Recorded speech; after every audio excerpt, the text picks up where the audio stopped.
Good morning, good people. This is your Poolproof Wisdom Moment. I have been thinking. And you know the thing is about thinking, you always come up with different perspectives and perceptions of what makes sense and what doesn't. But I was recently thinking about the fact that when we introduce ourselves to people, or if we're in a job interview, we may often come across the question of, well, tell me about yourself. Who are you? And we immediately go into the script that dictates who we are right here, right now, today. We tell people about what we do for a living. We tell them about familial relationships. We may tell them about some experiences that help shape who we were, who we are, and who we hope to become. But the question of who are you isn't really about that. Who you are today is certainly made up of a lot of different things, and we get that. But the question of who you really are, what you really are, that's far different. And I want you to start thinking about that differently because it's important. I am a person who, based upon what seems to be observational analyses right now, I am a PR and marketing executive, and I am a friend, and I am a brother, and I am a literal list of other things. But who I really am, I'm a 10-year-old kid who is squatting in the alley behind Mr. Jenkins' home, trying to figure out how I'm going to escape poverty and the insults that have been hurled at me by my schoolmates, which kept me from going to school. That day, when I was 10 years old, defined not only who I was at that point and who I'd been, but it changed who I would become. So whenever I'm looking at my life, I never lose sight of 10-year-old Charles and what he was dealing with and the questions that were raised about what was important. And to some extent, the things that made me as I am today are still based upon who that 10-year-old kid was all those years ago.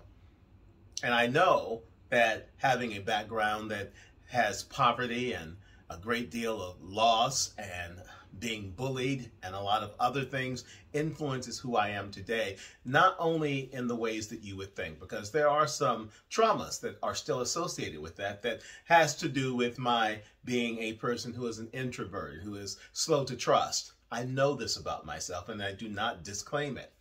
But it also has everything to do with the fact that I have a particular affinity for mothers with children, what it means to deal with something like homelessness, what it means to see someone rise above limitations and achieve goals that they never even thought they could achieve, and yet they do it anyhow.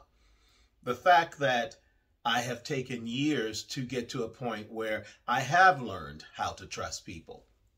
All of that's part of that 10-year-old kid, and it always will be part of who I am. I never want to lose him. He gave me the courage and the strength to go forward when at that point in time, with a slightly different direction, God knows what would have happened and what would have become of me. So that 10-year-old kid is my savior.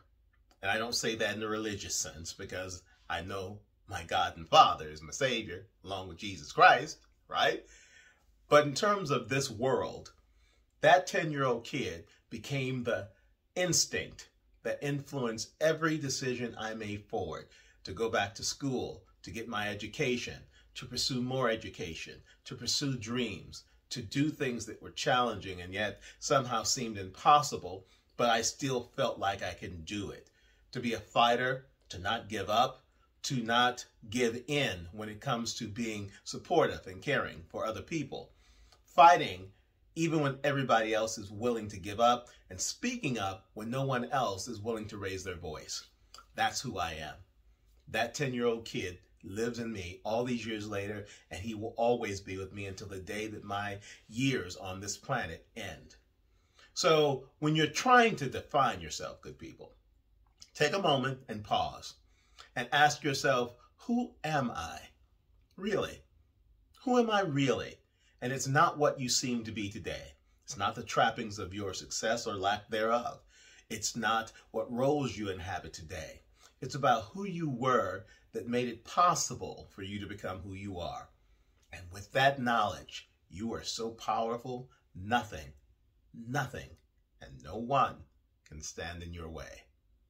That's your Poolproof wisdom moment for today. I hope on this day, it's a hump day, isn't it? Yeah, it's a Wednesday. Get over what has not worked out so far and look at what can.